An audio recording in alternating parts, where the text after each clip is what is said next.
वहां संग्राम हो नहीं सकता। बोलो ये विश्वास की बात है कि नहीं? ये किसकी बात है? जल्दी बोलो। राम के सामने संग्राम और वो भी संघार, और संघार में भी ऐसा संघार कि जहां जनक जैसा धर्मवान खड़ा हो। बोलो भाई, जहां जनक जैसा धर्मवान खड़ा हो और जहां पर सतानंद जैसा धर्मज्ञ खड़ा हो, और जहां पुर नर नार सुभग सुई संता धर्मशील ज्ञानी गुण वंता, ऐसी धर्मवान जनता उसके सामने इतना बड़ा संघर्ष, और राम के सामने संघर्ष। जहां राम हो वहां संग्राम। विश्वामित्र जी कह रहे हो ही नहीं सकता है, ये विश्वास की बात है। और राम जी बिल्कुल वीर हैं लेकिन गंभीर मुद्रा में खड़े हैं साथ। परशुराम जी ने कहा 1 2 और जैसे का 3, उसी समय भगवान राम हाथ जोड़ के बोल पड़े। 3 कहा और राम जी बोले। जैसे ही राम जी के मुख से शब्द निकला, अच्छा राजाओं ने वो शब्द नहीं सुना राम का, क्योंकि जो मरने वाला व्यक्ति होता है उसको मौत ही दिखाई देती, ना कुछ सुनाई देता है ना कोई दिखाई देता। क्यों भाई? जो मरने की कंडीशन में पहुंचता, तो वो राजा लोग तो यही सोच रहे हैं कि तो फरसा चलने वाला है, निश्चित रूप से अब तो सभी को मरना है। 3 कहा तो 10 मिनट हो गए। राम जी हाथ जोड़े खड़े हैं, उस शब्द बोलना ही चाहते थे। परशुराम जी ने ऐसे इशारा किया, रुको रुको, इसका मतलब है कि तुमने धनुष तोड़ा, तुमने धनुष तोड़ा, या किसी का नाम बताने जा रहे हो कि किसने धनुष तोड़ा? बोलो बोलो बोलो बोलो। अब राजाओं ने सोचा कि बहुत देर हो गई, फरसा चला होगा तो आवाज क्यों नहीं आ रही है? भाई जिसके ऊपर चलेगा वो किच पिच तो कुछ होगा ही, बोलेगा कि नहीं बोलेगा? चुपचाप थोड़ी बर्दाश्त कर लेगा, कुछ तो आवाज आनी चाहिए। लेकिन आवाज नहीं आ रही है, इसका मतलब कुछ और है। आंख खोल के देखो। और जैसे ही आंख खोल के एक राजा ने देखा, अरे बोले सब बच गए, मौत से बच गए, प्राण बच गए, सबके मौत से छुटकारा मिल गया। खोलो आंखें। क्यों? बोले धनुष तोड़ने वाला तो सामने खड़ा है और कुछ बोलना चाहता है, अब डरने की जरूरत नहीं है। राजाओं ने लंबी सांस ली। परशुराम जी ने कहा बोलो, जल्दी बोलो, किसने धनुष तोड़ा? तो राम जी कहते हैं आप सुनिए तो क्रोध से नहीं, बोधयुक्त स्वरूप में सुनिए, क्रोधयुक्त स्वरूप में नहीं। क्रोध को दूर करिए, मैं प्रार्थना कर रहा हूं, आप ध्यान से मेरी बात को सुनिए। परशुराम जी ने कहा क्रोध की बात अलग है, क्रोध नहीं, पहले तो तुम बोलो जल्दी कि किसने धनुष तोड़ा। तो राम जी कहते हैं नाथ संबुधन, नाथ संबुधन भंजनहारा, कोई है कोई एक दास तुम्हारा।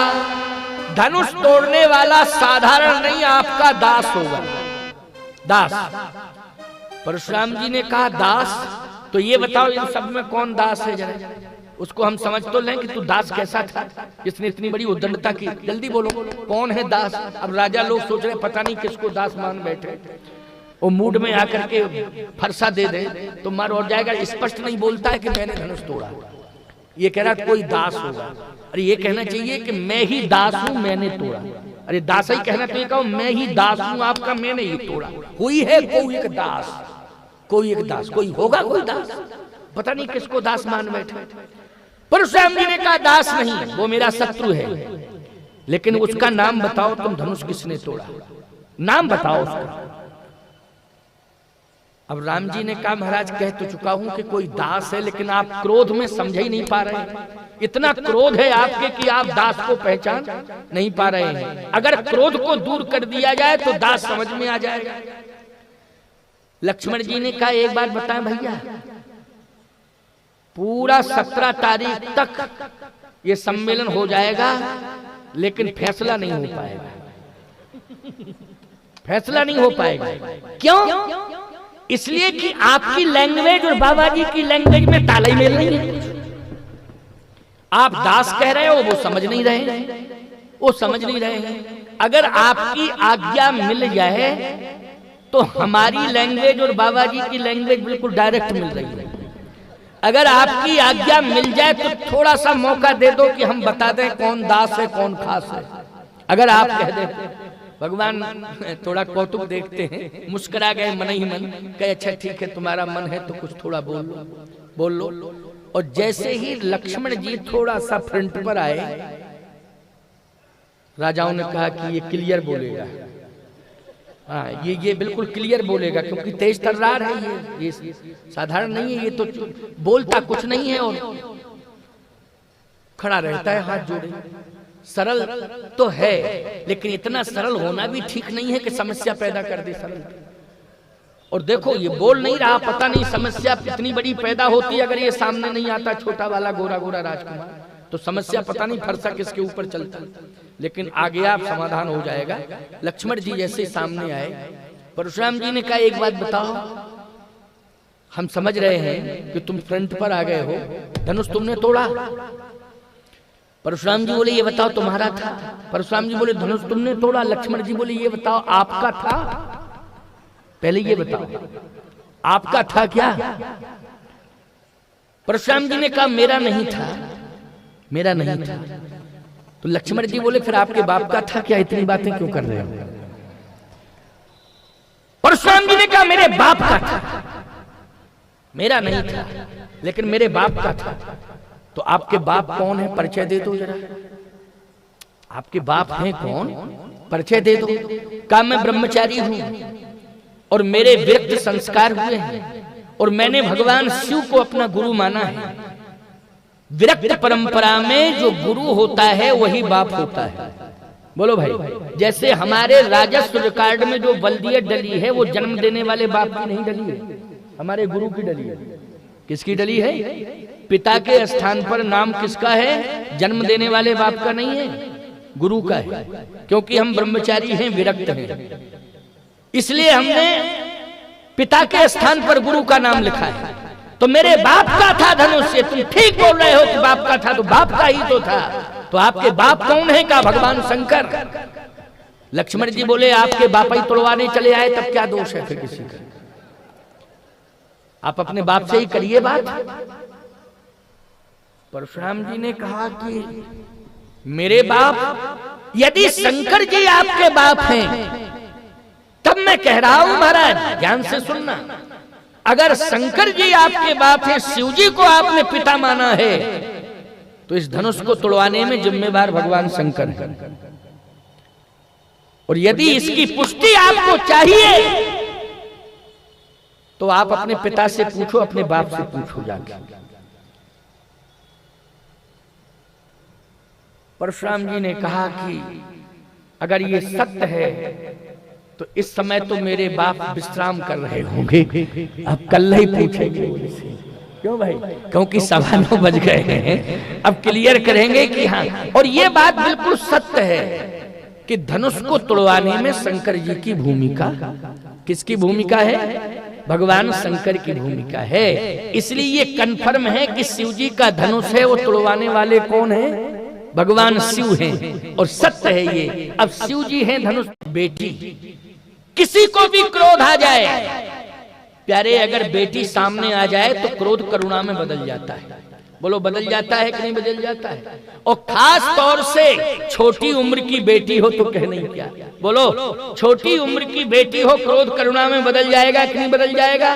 जनक जी ने कहा कि मेरा धैर्य इसलिए नहीं टूट रहा है, मेरे जीवन में बोध है कि मेरे पास ऐसी शक्ति है कि बड़ी से बड़ी प्रतिकूल परिस्थिति भी आ गई है, लेकिन मैं घबराऊंगा नहीं। आज प्रतिकूलता अनुकूलता में बदल जाएगी। किसके बल पर, का बेटी के बल पर। और सीता जी को इशारा किया, इशारा किया। परशुराम जी की आंखें लाल हैं, राजा घबरा रहे हैं। और इशारा किसको किया जनक जी ने, सीता जी को। जैसे इशारा किया, आहा, बेटी वही है जो बाप के इशारे पर चले। बोलो बेटी वही है जो माँ बाप के इशारे पर चले, वही बेटी है। इसलिए बेटियों को भी मैं शिक्षा दे रहा हूँ कि माँ बाप के इशारों पर चला करो। यदि माँ बाप के इशारों पर तुम चलोगी तो तुम्हें श्री राम जैसा वर प्राप्त होगा, ये मैं दावे के साथ कह रहा हूँ। लेकिन माँ बाप के इशारे पर तुम्हें चलना पड़ेगा। बोलो सीता जी माँ बाप के इशारे पर चली, कौन सा वर मिला, श्री राम जैसा वर मिला कि नहीं मिला। जैसे ही इशारा किया सीता जी चल दी। और जैसे सीता जी आई, जनक जी ने कहा प्रणाम करो बेटी, प्रणाम करो। जनक बहोर आए सिर नावा, उसिए बुलाए प्रणाम करावा। जैसे ही कहा कि प्रणाम करो बेटी, प्रणाम करो, और जैसे ही सीता जी ने प्रणाम किया, आहा, परशुराम जी की आंखों में आंसू आ गए। क्रोध था लेकिन करुणा आ गई ना। कहा जनक ये कौन है? कहा बेटी, इसी का विवाह है। अच्छा अच्छा, इसी का विवाह है। ये लौकिक रूप नहीं है, अलौकिक है, आदि शक्ति है ना। क्या है? आदि शक्ति है।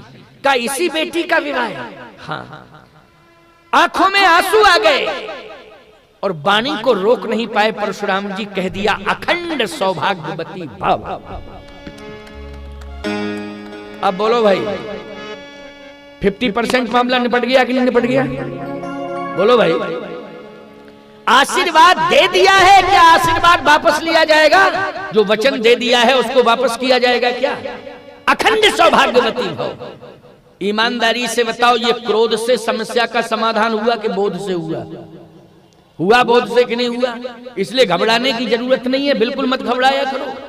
बड़ी से बड़ी परिस्थितियां क्यों ना आ जाए सामने, लेकिन क्रोध करने की जरूरत नहीं है। उस समय बोध की आवश्यकता है। बोलो, है बोध की आवश्यकता की नहीं? भगवान संधि प्रस्ताव लेकर के गए थे दुर्योधन के पास, लेकिन उस समय भगवान ने क्रोध से काम लिया कि बोध से काम लिया? बोलो भाई, अगर क्रोध आ गया होता तो दुर्योधन तो उसी दिन मर गया होता। बोलो, मर गया होता कि नहीं मर गया होता? भगवान से बच जाता क्या? लेकिन उस समय क्रोध कौन कर रहा था? सुई की नोक के बराबर भी पांडवों को घूम नहीं दे सकता हूं केशव, इसलिए ध्यान से सुन लो, वो ख्वाब छोड़ो। बोलो, ये क्रोध का परिचय कौन दे रहा था? दुर्योधन क्रोध का परिचय दे रहा था। भगवान श्याम सुंदर सुन रहे थे और सुन रहे थे और गंभीर बने बैठे थे। हैं वीर। दुर्योधन कहां टकराता है उनके सामने, लेकिन है वीर, लेकिन गंभीर बन करके सुन रहे थे। बोलो, सुन रहे थे कि नहीं?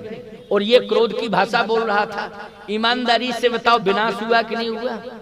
जिसके जीवन में क्रोध आया उसका विनाश हुआ।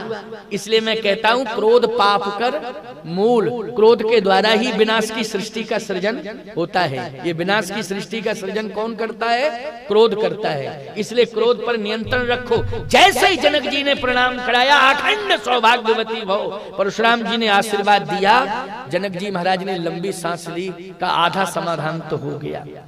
विश्वामित्र जी ने कहा कि अब तो लाइन क्लियर हो गई, क्योंकि अखंड सौभाग्यवती भव का आशीर्वाद सीता जी को अगर मिला है तो राम जी को मिल गया। क्यों, किसको मिला? राम जी को मिल गया। तो तुरंत ही विश्वामित्र जी ने राम जी से कहा, गोल्डन चांस है, तुम प्रणाम कर लो, तुम भी प्रणाम कर लो। ये इतना बढ़िया गोल्डन चांस मिला है, इससे बढ़िया चांस दूसरा हो नहीं सकता, प्रणाम करो। गोस्वामी जी कहते हैं, विश्वामित्र मिले पुनियाई। विश्वामित्र जी महाराज जैसे ही परशुराम जी के सामने आए तो विश्वामित्र जी महाराज ने परशुराम जी को भुजाओं में भर लिया। अब जैसे भुजाओं में भरा तो भुजाएं, दोनों भुजाएं परशुराम जी को पकड़े हुए हैं, विश्वामित्र जी की दोनों भुजाएं। अब जिस भुजा में फरसा है वो भुजा पकड़े हैं। कहे प्रणाम करो राम, अब तुम चिंता मत करो, अब तो तुम प्रणाम करो, निश्चिंत होके प्रणाम करो। और जैसे भगवान राम ने प्रणाम किया, अखंड सौभाग्यवती भव का आशीर्वाद दिया। अब राम जी को देखा तो टकटकी निगाह से देखते रहे। राजाओं ने कहा इसका मतलब है पहचान गए परशुराम जी के इसी ने तोड़ा। तभी तो देख रहे हैं, नक्शे सिक तक देख रहे थे। राजाओं ने कहा कन्फर्म है, देखो धनुष तोड़ने वाला आ गया सामने। अब देख लिया है, पहचान लिया है। परशुराम जी महाराज ने जैसे राम को देखा प्यारे, तो आंसुओं की धार लग गई। ऐसे आंसुओं की धार लगी है जैसे सावन भादों में पानी की झड़ी लग जाती है। ऐसे आंसू झरझर झरझर। गोस्वामी जी से पूछा गया कि ऐसी मनोदशा परशुराम जी की क्यों हो गई? कह राम ही चितई राम ही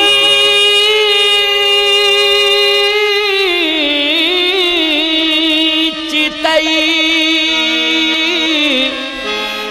रहे थक लोचन रूप अपार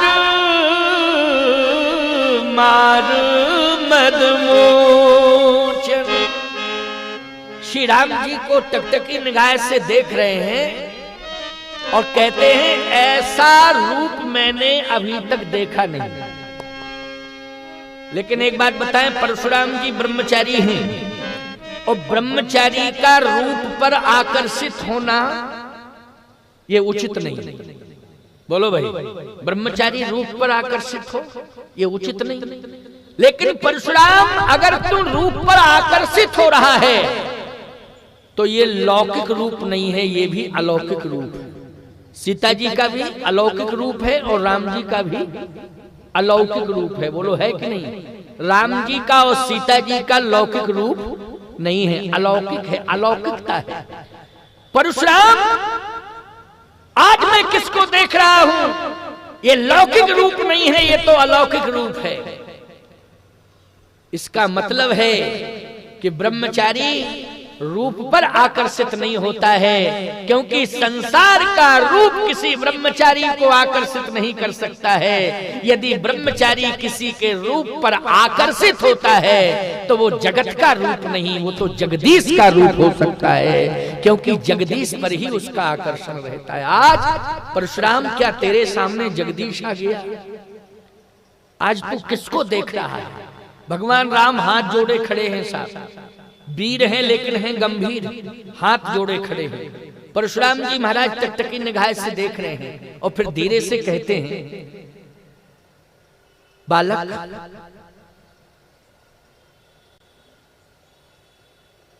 तू प्रणाम तो कर रहा है, लेकिन मैं ये जानना चाहता हूं कि धनुष तोड़ने का साहस और दुस्साहस किसने किया है? क्या तू नाम बता सकता है? ये कन्फर्म है कि सभा में तू था और तेरी सुकोमलता, तेरा स्वरूप, तेरी सरलता और सहजता ये सिद्ध कर रही है कि तू बता सकता है कि किसने तोड़ा है।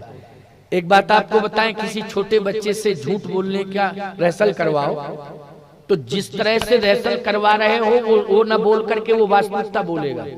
जैसे मान लीजिए हम पहुंचे तुम्हारे दरवाजे पर और दरवाजा बंद हो और हम कुंडी खटखटाएं, अरे खोलो खोलो खोलो, हम आ गए हैं, स्वामी जी चित्रकूट वाले जगत गुरु हैं, खोलो खोलो। अब तुमको हमसे मिलना नहीं है तो तुम छोटे बच्चे से कहोगे जाओ कह दो कि पापा है ही नहीं।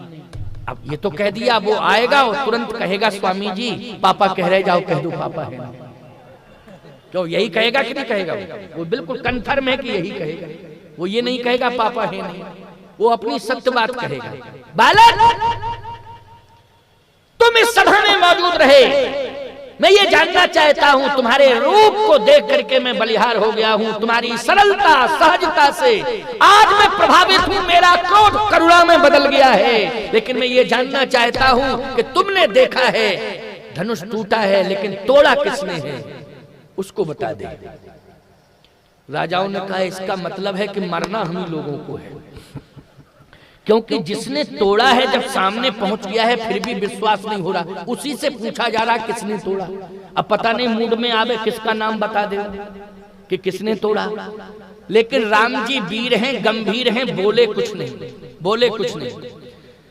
परशुराम जी ने कहा इसका मतलब यह है कि इस सभा में मुझे ये बताने वाला कोई नहीं है कि किसने धनुष तोड़ा। लेकिन फरसा अब तू इंतजार मत कर, इंतजार मत कर। फरसे ने कहा कि 9:15 बज गए हैं।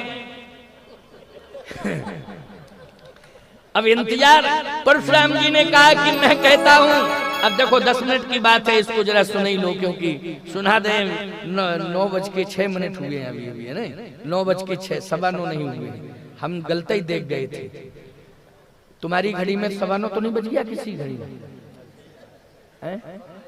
ये कह रहे हम घड़ी देख ही नहीं रहे हैं कोई। से ही इन राजाओं ने तलवारें उठाई का आक्रमण उसी समय गोस्वामी जी कहते हैं तही अवसर सुनी, आक्रमण शब्द सुना, किसने सुना? परशुराम जी ने। तही अवसर सुनी, लोग कहते हैं आक्रमण शब्द नहीं सुना, धनुष टूटने की आवाज सुनी। तही अवसर सुन शिव धनु भंगा, धनुष टूटने की आवाज सुनी, राजाओं के आक्रमण की आवाज नहीं। याद रखना, धनुष टूटा भी है और धनुष ने टूट करके ये संकेत भी दे दिया है परशुराम जी को कि महाराज अब तपस्या करने की जरूरत नहीं है, अब तो आपको जनकपुर जाने की जरूरत है। इसका मतलब है कि ये धनुष साधारण धनुष नहीं था, इस धनुष ने परशुराम जी को भी संदेश दे दिया है। और परशुराम जी धनुष का संदेश सुन करके ही आए हैं। बोलो किसकी आवाज सुन के आए हैं? आवाज में ही संदेश है, संदेश में ही आवाज है प्यारे। बोले तही अवसर सुनी अरे शिव धनु भंगा, आए भृग कुल कमल पतंगा। उसी समय परशुराम जी आ गए, राजा तलवार उठा रहे थे। परशुराम जी ने कहा सावधान, और राजाओं ने कहा अरे ये आवाज तो परशुराम जी की है। और जैसे ही देखा राजाओं ने तो सब ने अपनी अपनी तलवारें नीचे डाल दी। राम जी ने कहा क्यों? हमारे भगवान का कमाल देखा लक्ष्मण तुमने? हमारे भगवान का कमाल देखा? केवल आया ही है, अपना शस्त्र नहीं उठाया भगवान ने, देखते ही सबने अस्त्र शस्त्र डाल दिए। देखो ये इतने जल्दी सरेंडर कोई करा सकता है? जल्दी बोलो भैया कि एक अकेले एक परशुराम और 10,000 का समर्पण, 10,000 ने एक साथ अपने अपने अस्त्र शस्त्र डाल दिए। लक्ष्मण जी ने कहा भैया आपका भगवान डाल दिए? भगवान ने कहा देखते जाओ। राम जी ने कहा लक्ष्मण तुम देखते जाओ। परशुराम जी ने एक निगाह फेंकी राजाओं के ऊपर, आंख लाल थी, और जैसे निगाह फेंकी तो सारे राजा दौड़े परशुराम जी की ओर। लक्ष्मण जी ने कहा लगता है कि ये मूडी राजा आक्रमण करने जा रहे हैं परशुराम जी के ऊपर। भगवान राम बोले मैं क्या कह रहा हूं, देखते जाओ क्या हो रहा है। जैसे राजा दौड़े तो दौड़ करके सब साष्टांग प्रणिपात हो गए, साष्टांग। लक्ष्मण जी ने कहा ये तो समर्पण कर दिया सबने। कहा अभी देखते तो जाओ कमाल, अभी तुम देखते जाओ, देखते जाओ। जैसे ही समर्पण किया राजाओं ने, परशुराम जी ने कहा है खड़े हो जाओ। अब कहां पे? कौन हो तुम? पितु समेत कही कही निज नामा, और लगे करन सब दंड प्रणामा। अपने पिता का नाम और पिता के पिता का भी नाम लिया और कहा कि अमुक सन में आपने अपने फरसे से हमारे पिताजी के पिताजी का मस्तक काट दिया था, हम उनके नाती हैं। अच्छा साइड में खड़े हो जाओ, साइड में खड़े हो। अब कहां पे?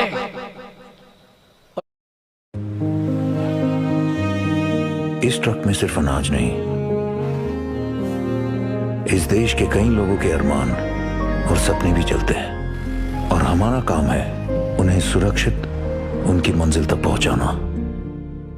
और कहे कि पत्नी ने रोका था कि दूसरी शादी अच्छी नहीं होती है, मरने जा रहे हो क्या? और वास्तव में मौत आ गई सामने, देखो मरने ही जा रहे हैं। अब देखो मौत आ गई है, फरसा दिखाई दे रहा है। और कहां पे? दूसरे राजा से कहा तुम कौन? उसने भी कहा अमुक देश का राजा हूं, ये घटना। अच्छा साइड में खड़े हो जाओ। जितने राजा थे प्रणाम करते गए, परशुराम जी ने साइड में खड़ा कर दिया। कहा जब तक मैं कहना दूं जाना नहीं, लाइन में खड़े रहना। अगर किसी ने जाने की हिम्मत की तो देखा ये फरसे का कमाल। कहा बिल्कुल जानता हूं, जा ही नहीं सकता हूं, मरने जाऊंगा क्या? और मरना तो वैसे भी है, इसलिए सब साइड में खड़े हैं। अब जनक जी का बोध देखें आप, राजा कांप रहे हैं। जनक जी महाराज जैसे प्रणाम करने के लिए आए तो परशुराम जी ने कहा जनक ये भीड़ कैसी है? कहा महाराज बेटी की शादी है। अच्छा बेटी की शादी है। निगाह धनुष के ऊपर गई, कहा बेटी की शादी है, लेकिन बेटी की शादी में धनुष की दुर्दशा कैसी?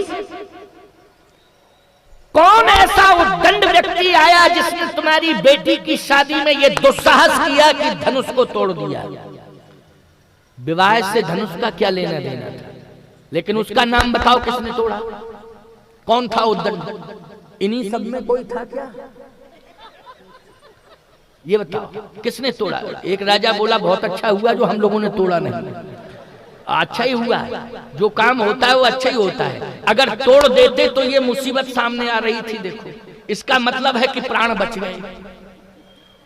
परशुराम जी ने कहा, जनक मैं मानता हूं कि तुम सत्यवादी हो, तुम कभी झूठ नहीं बोल सकते हो, और यह भी मैं जानता हूं कि तुम धनुष का सम्मान करते हो। ये भगवान शंकर का धनुष है, इसका सम्मान तुम्हारे राज्य में होता रहा, अभी तक इसका सम्मान सुरक्षित रहा, लेकिन टूटने का मतलब है अपमान। और किसने अपमान किया है? तुम्हारे रहते हुए अपमान हुआ है। ये मैं जानना चाहता हूं, किसका दुस्साहस है, उसको बताओ। जनक जी ने सोचा कि झूठ बोल नहीं सकता, क्योंकि झूठ बोलने की परंपरा नहीं है। याद रखना, ना अयोध्या की है ना जनकपुर की है। और जहां झूठ नहीं बोला जाता है उसको कलिकाल में आज भी अयोध्या मानते हैं। जिसके घर में झूठ नहीं बोला जाता है वो अयोध्या का घर है, वही जनकपुर का घर है। देखो भैया, कोई कारण विशेष पड़ जाए अलग बात है, झूठ बोलो, लेकिन अकारण में झूठ बोलने की आदत नहीं डालना चाहिए। लेकिन आज प्रायः हम देखते हैं कि लोग अकारण में झूठ बोलने लगे। बोलो, बोलने लगे कि नहीं? महात्मा गांधी ने आंदोलन चलाया, सदा सत्य बोलो, तो लोगों ने कहा गांधी जी ये सदा सत्य बोलो नहीं चल पाएगा, कौन बोलेगा सदा सत्य? सदा सत्य, सत्य ही सत्य बोलते रहो, धंधा चौपट, सब चौपट, सत्य बोलो सत्य बोलो। गांधी जी ने कहा मेरी बात तो सुनो, समझने की कोशिश किया करो। सदा सत्य बोलने का अर्थ जानते हो क्या होता है? क्या? लोगों ने कहा सदा सत्य मानी हमेशा सत्य बोलो, हमेशा सत्य बोलो। हमेशा सत्य कैसे हम लोग बोल पाएंगे? कहा अकारण असत्य बोलना बंद करो, अकारण असत्य बोलना बंद कर दो। और जिस दिन समाज का व्यक्ति अकारण असत्य बोलना बंद कर देगा, धीरे धीरे उसके जीवन में सदा सत्य बोलना आ जाएगा। इस पर विश्वास करना पड़ेगा। तो अकारण असत्य बोलने की, मिथिला में तो कोई असत्य बोलते ही नहीं, अयोध्या में कोई असत्य नहीं बोलता। जनक जी ने कहा असत्य के तो चांस ही नहीं है, प्रश्न ही नहीं उठता है। लेकिन क्या जनक जी ये कहेंगे कि राम जी ने धनुष तोड़ा? बोलो, दामाद बना चुके हैं, अब धर्म संकट, लेकिन बुद्धि से काम लेना है। किससे काम लेना है? अब समझ लो, बुद्धि से। बोध की जरूरत है। उस समय क्रोध की जरूरत नहीं है, घबराने की जरूरत नहीं है, उस समय बोध की जरूरत है। आपको महाराज जनक जी ने क्या परिचय दिया बोध का? इसलिए तो कहता हूं बालकांड की कथा सुन रहे हो, उससे तुम्हें क्या शिक्षा मिल रही है? केवल खाली परंपरा से ही कथा सुनते आ रहे हो इसलिए सुन रहे हो? नहीं नहीं प्यारे, इससे शिक्षा मिलती है, प्रेरणा मिलती। बालकांड का ये प्रसंग बहुत महत्वपूर्ण है। जनक जी महाराज पहले प्रणाम कर चुके हैं, लेकिन जनक जी ने सोचा कि आज केवल विकल्प यही बचा है कि परशुराम जी महाराज का क्रोध कैसे शांत हो। विकल्प यही बचा है कि क्रोध कैसे शांत किया जाए। और कैसे शांत किया जाए? कहा क्रोध, सुन लीजिए मेरी बात को, भगवान से एक प्रार्थना किया करो कि हर घर में बेटी का जन्म हो, हर घर में बेटी का जन्म हो। भगवान से ये मांगा करो। आज उल्टा पुल्टा यही तो तुम करते रहते हो, भगवान से जो भी मांगता बेटा ही मांगता, बेटा मांगता। हमने आज तक बेटी मांगने वाले कम ही होंगे, ऐसी बात नहीं है कि नहीं होंगे, लेकिन कम है, बेटा ज्यादा मांगते हैं। एक सज्जन के तो 4 बेटियां थी, वो हमारे पैर पकड़ के रोने लगे। हमने कहा क्या बात है? बोले महाराज वंश कौन चलाएगा, नाम कौन चलाएगा, मेरा खानदान का नाम। हमने कहा हो क्या गया ये तो बता दो। कहे महाराज बेटियां 4 हैं लेकिन बेटा नहीं है, ऐसा आशीर्वाद दो कि बेटा हो जाए। हमने कहा तुम मूर्ख हो, बेटा इसलिए मांग रहे हो कि वंश चलावे, वंश का नाम चलावे। हमने कहा पहली बात तो ये कि बेटा होगा तो तुम्हारे मरने के बाद तुरंत ही तहसील में एप्लीकेशन देगा, इनका नाम काट के मेरा चढ़ाया जाए। क्यों भाई, आवेदन यही देगा कि नहीं देगा?